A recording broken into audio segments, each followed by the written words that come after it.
second half. This is where we pick up and talk about financial planning. For that, we turn to our financial planning expert, Harrison Johnson, CFP.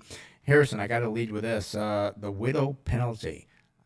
I think I've heard that before, maybe not, but why don't you explain what you're talking about here? Yeah, it's not an actual penalty. It's more of just kind of what happens. But if you have, a married couple, they're in retirement, when the first spouse passes away, it's the phenomenon where the surviving spouse generally has a reduction in their income.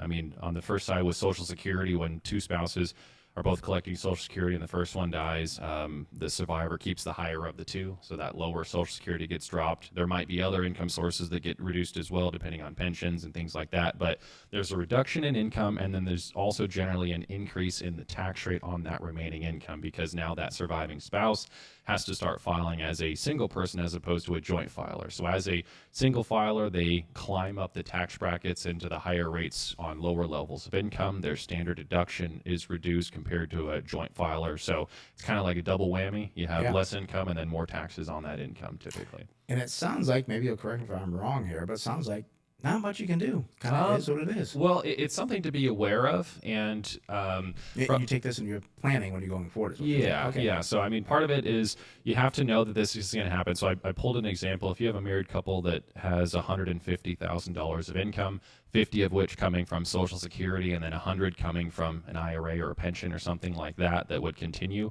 When the first spouse passes, if half of that Social Security goes away, their income goes from 150 down to 125. At 150, their total tax, federal and state, they'd be in the 22% federal tax bracket.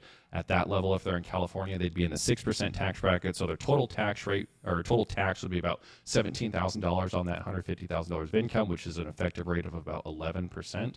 After one spouse passes, that 150 would go to 125. Their tax burden would increase from $17,000 a year up to about $25,000 a year, pushing them into the 24% federal bracket, 9.3% state bracket, and then that would start to trigger IRMA in that case as well. So you lose $25,000 of income, your tax increases, so ultimately their take-home pay for the surviving spouse would go from about $11,000 a month down to about $8,300. So for every situation, it's a little bit different, but again, it's something to plan for when you're determining how to structure Social Security, when you're determining how you should be structuring withdrawals when both spouses are alive, and then making sure that you're not depleting those assets too quickly. If that surviving spouse is going to need maybe to withdraw more to offset the reduction in income, if you have a lot of pre-tax money, looking at maybe converting that over into a Roth so that the survivor doesn't have large required distributions pushing up into larger brackets. So there's things that you can definitely plan for, but the reality is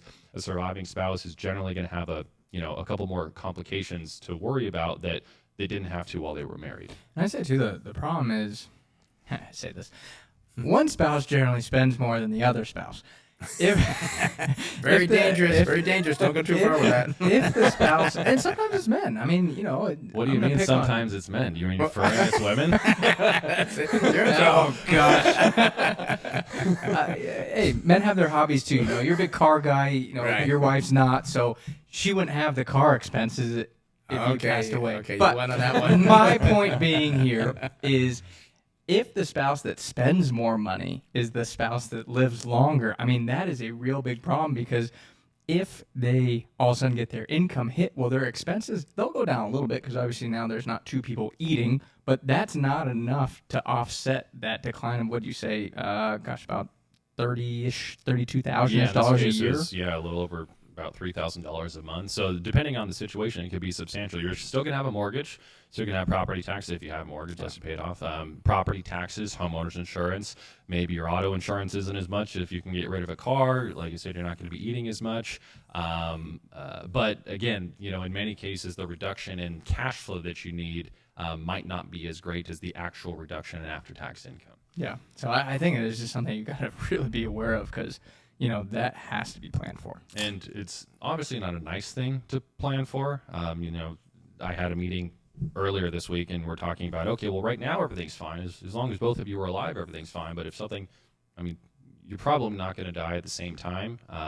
It might be close to each other, but generally one spouse will pass, the survivor will live on, and in many cases it can be quite a while. So you need to make sure that that surviving spouse is going to be taken care of, and I think everybody pretty much wants that for that spouse. So. And I kind of want to joke. I mean, a lot of people are like, oh, I don't need financial planning. I got it covered. I wonder how many people don't think about that situation because it's just something that you just don't think about it. A lot of people don't think about it. Yeah. Yeah. And I mean, retirement can last a really long time. I mean, I had a spouse, or I had a people that I'm working with, and the wife just retired earlier this year, and then she sent me an email. Her husband passed away unexpectedly at 67, and wow. she's 64. So now she's got, a long time in retirement. I'm going to meet with her next week to kind of go through it, but that's an example of all the things that she was thinking of are going to be totally different because now she's going to be single going forward. She's going to be fine because she has the assets and income, but her tax rate is going to be higher than what we originally expected because we thought they'd both be around for a while going forward. And that hurts the Roth conversions, and the plan changes. And I think that's one thing we want to talk about with financial planning.